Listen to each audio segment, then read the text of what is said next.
에, 여러분이 너무 좀 익숙하게 아는 본문이 될 것 같습니다. 오병이어라고 보리떡 5개, 물고기 2마리 가지고 남자만 5천 명이니까 수만 명 될 것 같아요. 수만 명을 먹이신 이 사건 너무나 유명한 표적이죠. 마태, 마가, 누가, 요한이 다 이 표적을 이제 기록하고 있고요. 그래서 우리가 표적이라고 하는 것은 기적이라는 단어와 영어도 좀 단어가 다릅니다. 기적은 miracle, 표적은 sign.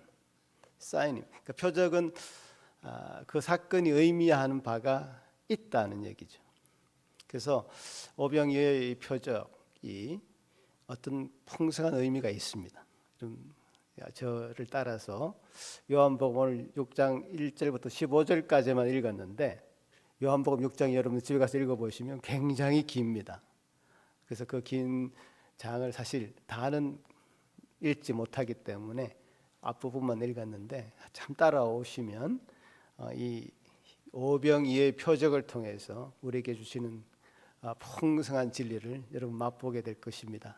저도 여러분과 함께 이 말씀을 함께 받는 입장입니다. 제가 여러분에게 주는 게 아니라 주님께서 주시는 말씀을 저도 함께 받는 입장에서 이 말씀을 한 걸음 더 깊숙이 나가도록 하겠습니다.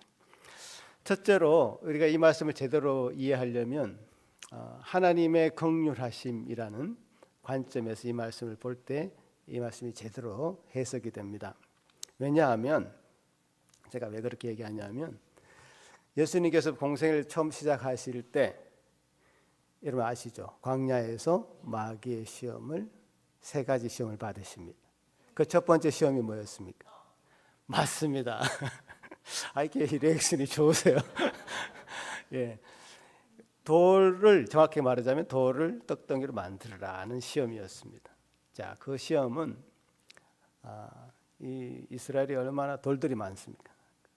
광야 같은 그 지역에 돌들이 많은데 그걸 떡덩이로 만든다면 풍성하게 먹을 것을 나누어주고 인생의 문제에 빵 문제인데 빵 문제를 해결해 주면 당신은 메시아가 될 수 있어 라는 그런 유혹이죠.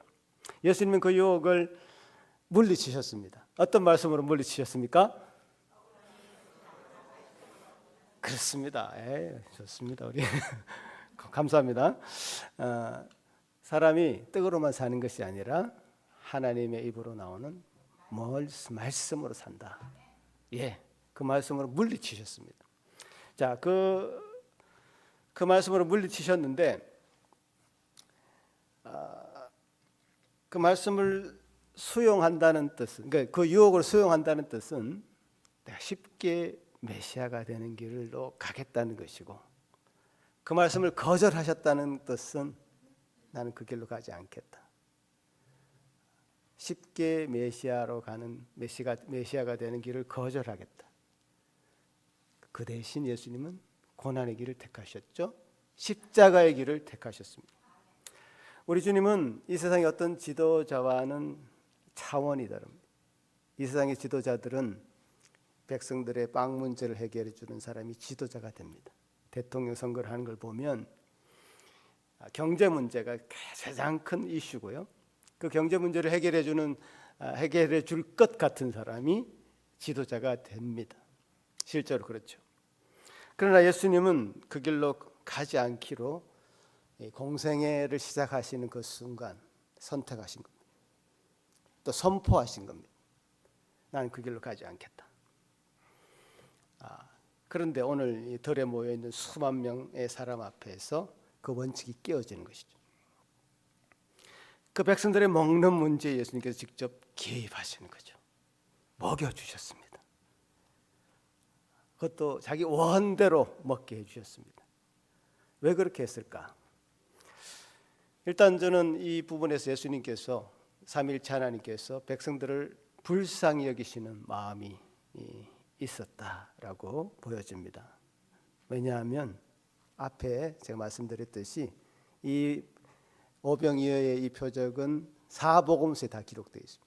그래서 마태복음 14장에 보면요, 예수께서 나오사 큰 무리를 보시고 불쌍히 여기셨다. 불쌍히 여기셨다. 마가복음 6장에는 어떻게 되었습니까? 예수께서 나오사 큰 무리를 보시고 목자 없는 양 같음으로 인하여 불쌍히 여기셨다. 그 불쌍히 여기시는 그 마음이 예수님의 마음 가운데 있었다라는 겁니다. 예수님께서 당신을 향해서 나온 그 큰 무리들을 먹이신 그 마음에는 분명히 그 마음이 들어 있습니다. 오병이어의 기적이 좀 표적이 나타났을 때 백성들 가운데는 정말 대단한 반응이 일어났습니다. 폭발적이었습니다. 이 지도자를 우리가 놓칠 수 없다 하면서 그 자리가 마치 대통령이 우리를 경제 문제를 해줄 대통령을 만난 것처럼 그 이름을 연호하는 어떤 정치 현장으로 바뀌는 듯한 그런 모습이 보입니다. 예수님은 그 혼란한 현장에서 몸을 피하십니다. 산으로 올라가시죠. 또 그렇게 산으로 피하신 예수님을 무리들은 또 찾아다닙니다. 그 장면이 16절, 우리 오늘 읽지 않은 본문인데요, 16절에 그렇게 기록되고 있습니다. 같이 한번 읽어볼까요? 시작. 저물매 제자들이 바다에 내려가서 배를 타고 바다를 건너 가버나움으로 가는데 이미 어두웠고 예수는 아직 그들에게 오시지 아니하셨더니. 자, 이 말이 무슨 말인가 하면, 자, 예수님은 산으로 올라가서 몸을 피하셨죠. 제자들만 먼저 배를 태워서 보냅니다. 보내고 그래서 사람들이 그걸 지켜본 거죠. 무리들이 그 배를 타는 현장에 제자들만 있었고 예수님은 보이지 않았다. 예수님을 찾기 위해서 혈안이 되어 있는 그 사람들은 이걸 지켜본 겁니다. 그것을 성경이 그렇게 기록하고 있는 겁니다. 보시다시피 예수님은 산에 홀로 남으셨습니다. 기도하셨겠죠. 그리고 조용한 틈을 타서 제자들을 만나러 갑니다. 배를 타고 가는 제자들. 배가 없이, 배가 한 척밖에 없었는데 제자들이 홀랑 타고 갔으니 예수님은 어떻게 합니까? 그 바다 위를, 갈릴리 바다 위를 어떻게 하셨죠? 걸어가셨죠. 예수님의 오병이어의 표적과 이 바다 위를 걷는 이 표적은 쌍으로 이렇게 나오는 겁니다. 한편 무리들은 예수님을 더 집요하게 찾죠. 분명히 배에는 제자들만 있었고 예수님은 없었는데 도대체 예수님 어디 가셨는가? 막 산을 뒤지고 하다가 그들도 바다 건너서 가버나움이라는 곳으로 갑니다. 거기 가보니까 예수님이 거기 계시는 겁니다. 어떻게 된 일인가 도대체. 무리들은 모르죠. 예수님이 바다를 건넜는지 안 건넜는지, 걸어서 건넜는지 안 건넜는지 모르죠. 그래서 이렇게 25절에 랍비여 언제 여기까지 오셨나이까 이렇게 묻습니다. 언제 여기까지 오셨습니까? 분명히 제자들만 배를 타고 가는 걸 봤는데 자기들이 언제 그렇게 오셨는가. 이만큼 사람들이 예수님을 찾아서 혈안이 찾기 위해서 혈안이 되어 있습니다. 한번 잡은 메시아를 그들은 결코 놓치고 싶지 않았던 것 같습니다. 자, 그렇게 애를 써서 찾아온 무리들에게 예수님은 어떻게 대하십니까? 26절, 27절을 보시겠습니다. 같이 한번 읽어보겠습니다. 시작. 너희 진실로 진실로 너희에게 이르노니 너희가 나를 찾는 것은 표적을 본 까닭이 아니요 떡을 먹고 배부른 까닭이로다. 설 양식을 위하여 일하지 말고 하도록 있는 양식을 위하여 하라. 이 양식은 인자가 너희에게 주리니 인자는 아버지 하나님께서 인치신 자니라. 자, 예수님은 자기를 찾아서 온 그 무리들 향해서 굉장히 단호하게 말씀하십니다. 나를 찾아다니는 목적이 뭐냐? 저희가 뭐냐? 너희들 필요한 걸 채워주니까 그것 때문이 아니냐? 라는 말투로 아주 심장에 칼을 꽂는 말씀을 하십니다. 자, 저는 이 삼위일체 하나님이신 예수님께서 이 부분에서 백성들을 굉장히 불쌍히 여기는 마음이 있으셨다, 저렇게 보여집니다. 먹을 것이 없어서 굶주린 백성을 불쌍히 여기시는 그 마음, 그래서 그들을 먹이시는 그분 참 좋으신 분이시죠. 하지만 그 굶주린 배 밥 한 끼면 채워집니다. 그렇죠. 그 다음에 사실 밥 한 끼 먹으면 또 배고픕니다. 또 먹어야 됩니다. 계속 우리는 먹어야 됩니다. 그러나 예수님은 그들에게 영원히 배부를 수 있는 영원한 양식이 있음을 진정 알리시고 싶은 겁니다. 자, 먹을 것을 주시면서 그 먹을 것이 다가 아니다. 그것에 대한 풍성한 의미가 있다는 것이죠. 자, 구약에서 이와 비슷한 사건이 있습니다. 광야에서 일어난 일이죠. 그리고 백성들은 배고픕니다. 네, 그 상황에서 하늘에서 만나를 내리십니다. 예, 저보다 앞서가시네요. 예, 좋습니다. 아무튼 좋습니다. 오늘의 오병이어는 바로 하나님께서 광야에서 그 굶주린 백성에게 내리시는 만나의 사건과 매우 유사합니다. 구약에서 이 만나의 사건을 통해서 교훈 주시는 장면이 교훈이 신명기 8장에 나오는데요. 자, 한번 읽어보겠습니다. 시작. 너는 낮추며 너를 줄이게 하시며 또 너로 알지 못하여 내 조상들도 알지 못하는 만나를 내게 먹이신 것은 사람이 떡으로만 사는 것이 아니요 여호와의 입에서 나오는 모든 말씀으로 사는 줄을 내가 알게 하려 하심이니라. 만나를 통한 교훈이 분명히 있었습니다. 사람이 떡으로만 사는 것이 아니다. 하나님의 입에서 나오는 모든 말씀으로 사는 것이다. 이 먹을 것을 주시면서, 그죠? 먹을 것을 똑같죠. 오병이어 먹을 걸 주시면서 그것에 담긴 의미를 파악해라. 만나를 주시면서 떡으로만 사는 것이 아니다. 그것이 가진 의미를 발견해라. 똑같은 그런 대목입니다. 썩을 양식이 아니라 영생할 양식을 위하여 일을 하라고 말씀하십니다. 자, 지금 빈들에서요 오병이어의 기적을 맛보고 예수님을 자신들의 임금으로 삼으려고 하는 그렇게 혈안이 되어 있는 그 무리들에게 영생하도록 있는 양식을 위하여 일하라고 합니다. 그러니 그들도 반응을 하죠. 어떻게 하나님의 일을 할 수 있습니까? 당장이라도 달려가서 무슨 일을 할 것처럼 이렇게 자세를 취합니다. 자, 이 반응은 여러분 어떻게 생각하십니까? 이 반응에 대해서 저는 두 가지 그들의 잘못이 있다고 생각합니다. 첫 번째는 어떻게 하여야 하나님의 일을 하는가라고 물어보는 그들의 잘못은 크게 두 가지인데요. 첫째는 그들은 하나님의 일을 오해했습니다. 예수님이 이렇게 대답하시는 걸 보면 알 수 있습니다. 29절 같이 읽겠습니다. 시작.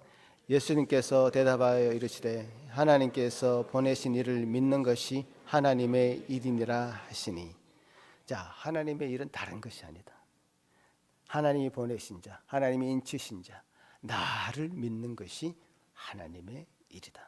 정말 나를 믿고 있느냐? 우리가 하나님 믿는 것에 대해서 참 오해할 수 있습니다. 무엇을 열심히 뭔가를 하는 것, 무작정 일을 하는 것, 그것을 믿음이라는 것으로 포장해서 하기 쉽습니다. 예. 믿음은 있는 것 같으나 나는 믿음이 있는 것 같으니까 그 다음에 뭔가를 일거리를 달라. 이런 자세를 취할 수 있습니다. 우리 믿음 생활에서 예수님을 초기 단계에서 거쳐가는 어떤 한 단계로 취급할 때가 너무 많습니다. 예수님은 거쳐가는 단계의 어떤 그분이 아닙니다. 예수님은 우리의 목적이십니다. 우리 신앙의 목적이십니다. 어떤 과정이 아닙니다. 십자가는 수도 없이 들어봤으니 그만 얘기하고 그냥 그 다음 뭔가를 할 수 있는, 그러니까 정신없이 뭔가를 할 수 있는 뭔가를 달라라는 그런 자세는 좋지 않습니다. 우리 신앙생활에서. 그래서 사람들은 소위 자신의 믿음이 있음을 드러낼 수 있는 어떤 간증거리나 은사나 그런 걸 찾아다닙니다. 물론 은사 좋습니다. 그 은사가 믿음에 기반되어 있다면 그것이 분명히 도달하는 것은 하나님의 영광입니다. 그러나 은사가 자신을 드러내는 일에 사용된다면 그것은 그 결말은 자신을 드러내는 일, 하나님의 영광을 가리는 일에 쓰임 받습니다. 자, 그들의 두 번째 잘못은 이것입니다. 썩을 양식을 찾아서 예수님을 쫓아다니는 그들이 자신들의 마음이 들켰음에도 불구하고 하나님의 일을 하고 싶다고 얘기합니다. 자, 제가 생각하기에 그들은 자신들의 마음이 들켰습니다. 예수님이 독한 말씀 하셨지 않습니까? 썩을 양식을 위해서 살지 마라. 너희들이 먹고 배부른 까닭에 나에게 찾아온 거 아니냐? 독한 말씀을 들었으면 그 자리에서 엎드려야죠. 그 자리에서 무릎을 꿇어야죠. 잘못했습니다. 주님, 용서해 주십시오. 우리가 그런 마음을 가졌습니다. 이렇게 주님 앞에 엎드려야 되는데 그러지 않았습니다. 나는 정말 주님을 믿고 싶습니다. 내 삶을 주님께 드리고 싶습니다. 용서해 주십시오. 그게 예수님의 말씀을 들은 무리들의 마땅히 해야 될 반응인데 그들은 그렇게 하지 않습니다. 우리의 믿음 생활도 그렇습니다. 우리의 신앙생활의 전부는 그 시작도 주님이시고 마지막도 주님이십니다. 다른 것이 없습니다. 예수님이 전부입니다. 예수님을 정말 내가 제대로 믿는 믿음을 가지고 있는가? 자신을 돌이켜봐야 됩니다. 주님을 믿는 것이 하나님의 일이라고 했습니다. 너무너무 큰 일이죠. 주님께만 붙어 있으면, 포도나무가 가지에 붙어만 있으면 그 열매는 저절로 맺히게 되어 있는 것이죠. 뭐 노력이 필요 없습니다. 자기 노력이 필요 없습니다. 가지가 붙어 있기만 하면 열매를 맺게 되어 있습니다. 저는 이렇게 말씀드리고 싶습니다. 믿음 없이는 성경을 봐서도 안 됩니다. 믿음이 없이 보는 성경은요, 머릿속에 성경에 대한 지식만 가득하고 그 지식이 믿음을 대신하는 줄 압니다. 예를 한번 들어볼까요? 요한복음 5장에 이런 구절이 있는데요, 같이 한번 읽어보겠습니다. 시작. 너희가 성경에서 영생을 얻는 줄 생각하고 성경을 연구하거니와 이 성경이 곧 내게 대하여 증언하는 것이니라. 그러나 너희가 영생을 얻기 위해서 내게 오기를 원하지 아니하는도다. 자, 어떤 말씀입니까? 성경이 얘기하는 것, 성경은 영생을 얻는 줄로, 영생을 받는 놀라운 길인 것을 그들이 알았는데, 그런데 영생을 얻기 위해서 정작 예수 그리스도에게 오지 않는, 그때 당시에 성경 전문가들한테 이 이야기를 합니다. 성경을 너무너무 많이 아는 사람들이었습니다. 성경을 필사하는 사람들이었습니다. 그런 사람들에게서 정작 성경을 그렇게 연구하면서도 정작 성경이 가르치고 있는 그 한 사람, 예수 그리스도를 모아서 우리가 무엇을 얻고자 하는 것이 아니라 예수님 그 자체입니다. 여러분, 예배를 통해서 뭔가를 얻기 위해서 나오셨습니까? 아니죠.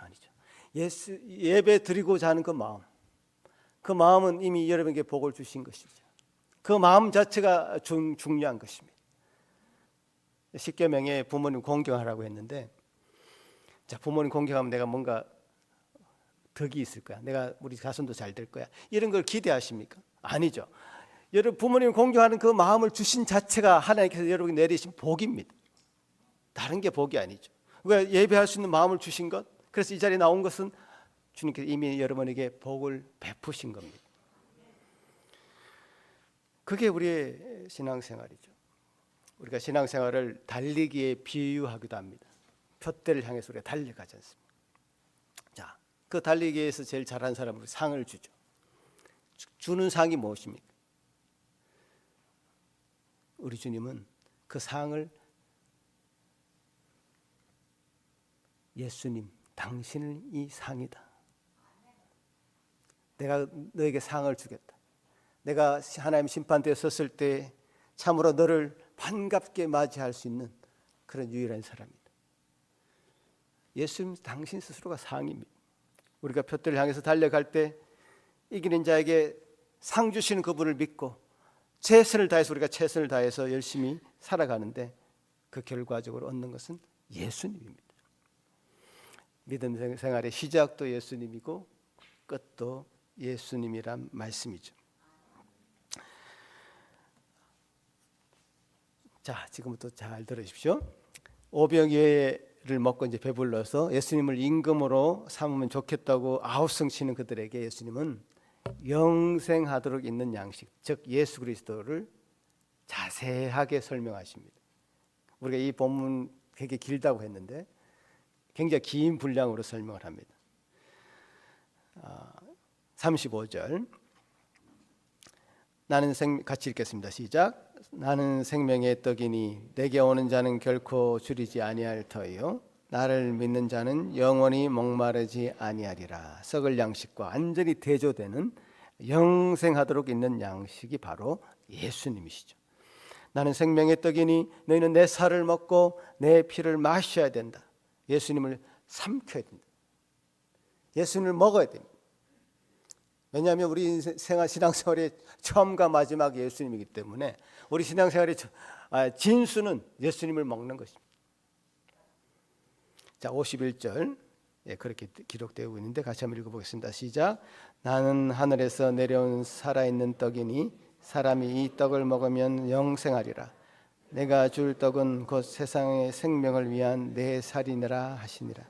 자, 예수님을 먹고 마시는 이것이 신앙생활의 진수입니다. 우리가 신앙생활의 진수를 한번 1년에 몇 번씩 여러분 교회에서 하시죠. 뭘 합니까? 성찬하시죠. 성찬. 그 성찬은 그냥 의미 없이 베푸는 게 아니죠. 예수님의 살을 먹고 피를 마시는 거룩한 행위입니다. 성찬을 할 때 우리는 일용할 양식을 먹는 것이 아닙니다. 하나도 배가 부르지 않죠. 그거 먹어도 여러분.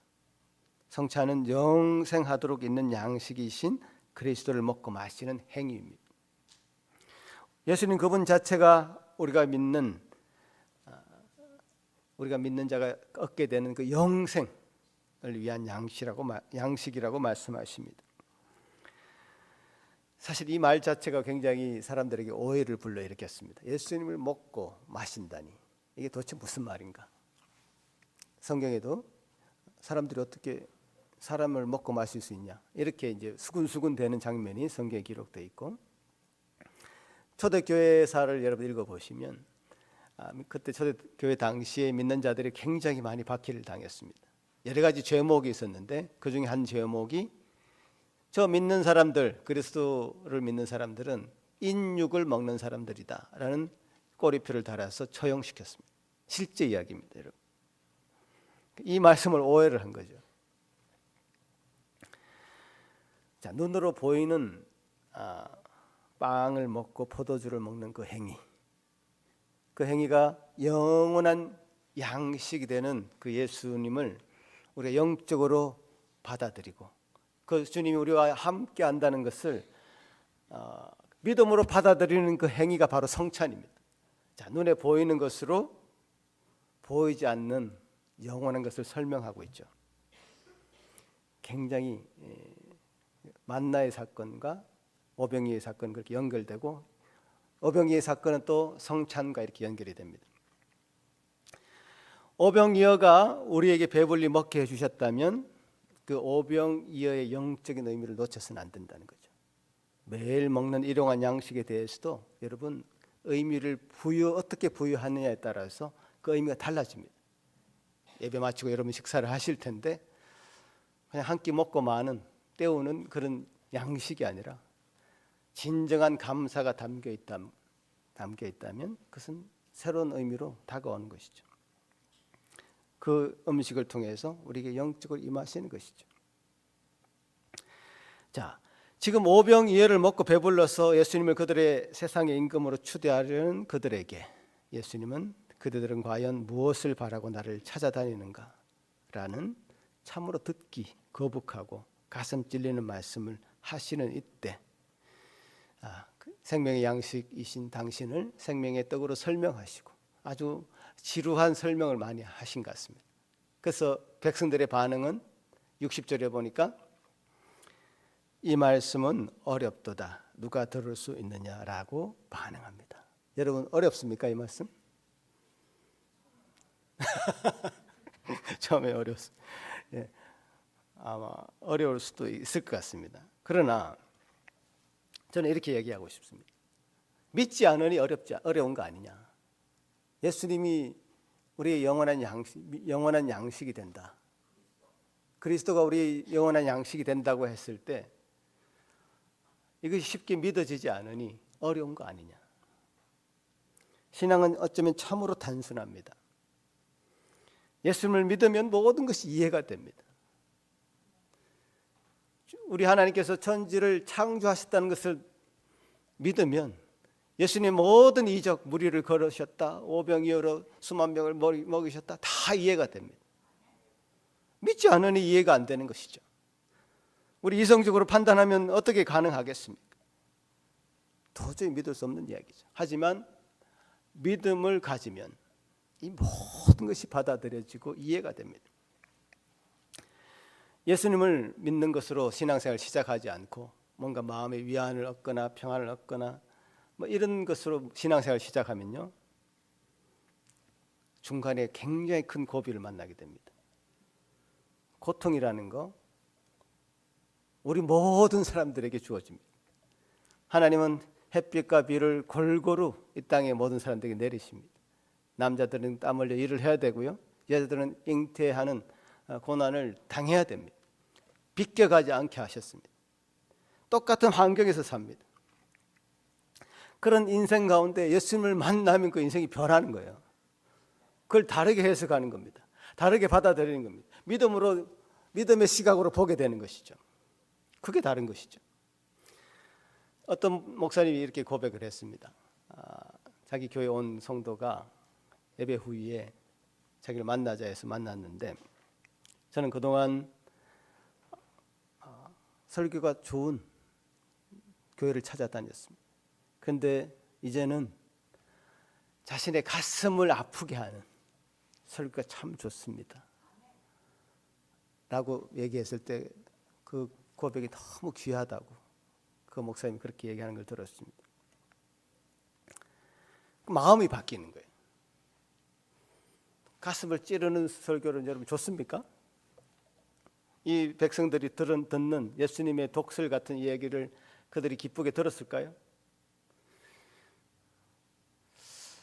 기쁘게 들을 수 있다면, 가슴 찔리게 하는, 그래서 회개케 하는 그 설교를 가슴으로 받아들일 수만 있다면 그 인생은 복받은 인생입니다. 아멘이십니까? 예수님을 찾아서 무리 지어온 그들을 대하시는 예수님의 태도, 마치 그들을 흩어놓으려는 것 같습니다. 그리고 이 예수님의 전략은 매우 적절하게 통했습니다. 66절 보면요, 같이 읽겠습니다. 그때부터 그의 제자 중에서 많은 사람이 떠나가고 다시 그와 함께 다니지 아니하더라. 그 많던 사람들이 다 떠나갔습니다. 급기야 예수님은 12 제자에게도 묻습니다. 67절, 너희도 가려느냐? 너희도 가려느냐? 그때 베드로의 유명한 고백이 흘러나옵니다. 68절, 주여 영생의 말씀이 주께 있사하오니 우리가 누구에게로 가오리까? 여러분 어떻게 고백하시겠습니까? 주님 앞에 지금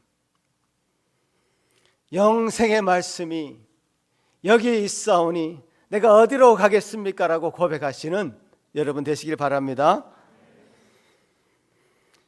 정말 11명, 그 12명 중에 한 명도 나중에 배반하죠. 11명만 남기고 다 떠나보내셨습니다. 그때부터 다시 시작하는 겁니다. 오병이어의 놀라운 그 표적이 사람들 다 떠나보내는 것으로 결말이 되다니, 여러분 이게 예상이 됐습니까? 사랑하는 헤브론 성도 여러분, 오늘 이 본문에서 우리 마음이 약간 들킨 부분이 있다고 저도 그렇고요, 여러분도 인정하셔야 될 것 같습니다.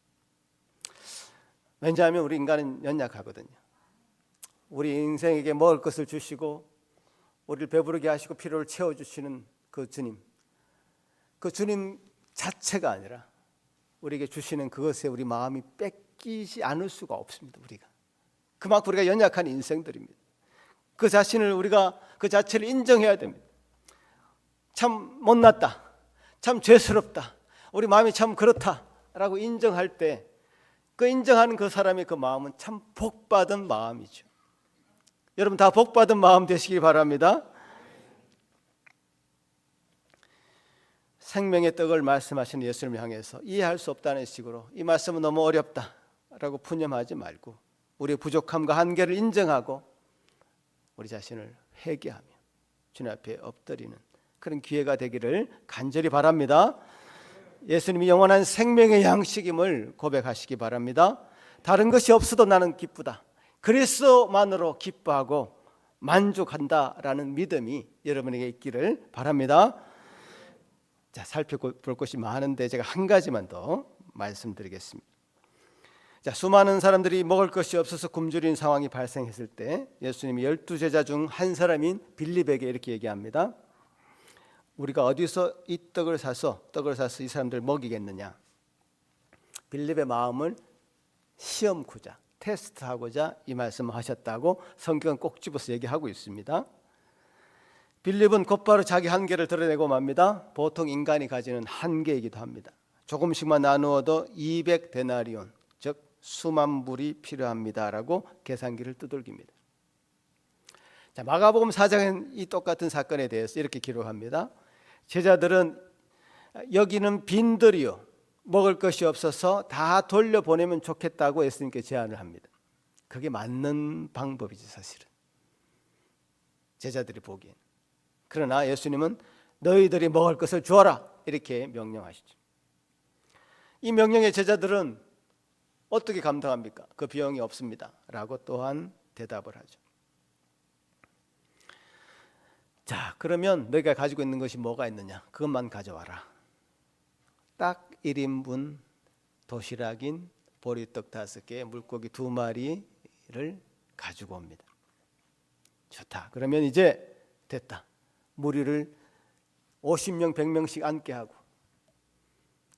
예수님은 그 보리떡 5개, 물고기 2마리를 향해서 축사하시고 나눠주라고 말씀하십니다. 이 표적을 보면요, 가만히 보면 2단계의 기적이 일어났습니다. 놀라운 일이죠. 첫 번째 기적은 예수님께서 받아들고 계신 이 보리떡 5개와 물고기 2마리가 1인분이 일단 제자들 앞에서 12인분으로 변했습니다. 그죠? 12인분으로 변한 이 제자들이 들고 있는 이 1인분을 이제 들고 나가는 겁니다. 제자들이. 상상을 해보십시오. 50명씩 100명씩 이렇게 들판에 앉아 있습니다. 제자들이 이렇게 나눠주기 시작합니다. 제자들이 무슨 생각을 했을까요? 이것은 예수님이기 때문에 가능한 거 아니냐.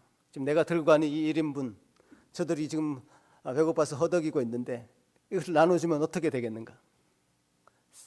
두려움과 떨림 속에서 들고 나갔을 것 같습니다. 자, 근데 2차 기적이 그때 일어납니다. 들고 갔을 때에 50명, 100명이 먹고도 원대로 먹고도 남는 놀라운 기적이 일어납니다. 자, 예수님께서는 참으로 이 제자들을 의도적으로 이렇게 오병이의 사역에 참여시키셨습니다. 참여시키시고 그들을 훈련시키셨습니다. 왜냐? 예수님은 더 이상 그들과 함께 있지 않기 때문입니다. 자, 오늘 여러분 예배를 마치고 돌아가시면 이제 일주일을 세상에서 살아내야 됩니다. 가정으로 돌아갈 때, 직장으로 나갈 때, 사업터로 갈 때 부담이 있고 불안함이 있습니다. 어깨가 너무 무겁습니다. 언제 이 부담을 다 드러낼까 생각합니다. 늘. 그런데 보십시오. 오늘 말씀에 해결책이 있습니다. 예수님께서 그 제자들을 훈련시키신 것은 제자들에게 100인분을 지어 맡기면서 가라고 하신 것이 아닙니다. 1인분만 들고 가라. 1인분만 들고 가라입니다. 현장에서 기적이 일어납니다. 그것이 50인분도 되고 100인분도 되는 것이죠. 내가 가지고 있는 그 어떤 능력이 그렇게 되도록 만든 것이 아닙니다. 우리는 그냥 들고 간 것이죠. 하나님께서 우리에게 주신 그 어떤 것으로 우리가 무리 앞에 섰을 때에 기적이 나타난 것입니다. 기적은 현장에서 일어납니다. 여러분 너무 무거워하지 마십시오. 내 것을 나누는 게 아니고요, 하나님 것을 가지고 나누는 것입니다. 부담이 없죠. 그러니까 하나님께서 내게 주시지 않으면 안 나눠도 됩니다. 근데 나누면 나눌수록 더 풍성하게 채워줍니다. 마르지 않는 샘물과도 같습니다. 여러분 부모님들, 선생님들, 모든 무거운 짐을 혼자 지려고 하지 마십시오. 제발 1인분만 여러분의 분량만큼만 들고 가십시오. 그래서 그것을 기쁘게 가족들과 나누십시오. 자녀 교육을 계획한다고 그 계획대로 되는 것이 아니죠.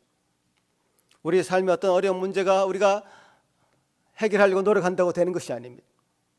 하루하루 내게 주신 기쁨 말씀으로, 그 마음으로 나누십시오. 말씀 안에서 기쁨을 누리고 그 말씀을 자녀들과 함께 나누십시오. 목회라는 거 참 어려우려면 한없이 어려울 수 있습니다. 여러분 지금 25년 동안 이 일을 설교하는 일을 해오셨는데 말씀 저도 이렇게 나누고 있습니다만은 이게 쥐어 짜서 되는 게 아닙니다. 근데 이렇게 오랫동안 일주일에 몇 번씩 설교를 하시고 25년 동안 할 수 있는 것은 오늘 말씀의 비결이 있는 것이죠. 하나님께서 내게 주신 그 분량이 있습니다. 1인분이지 1인분.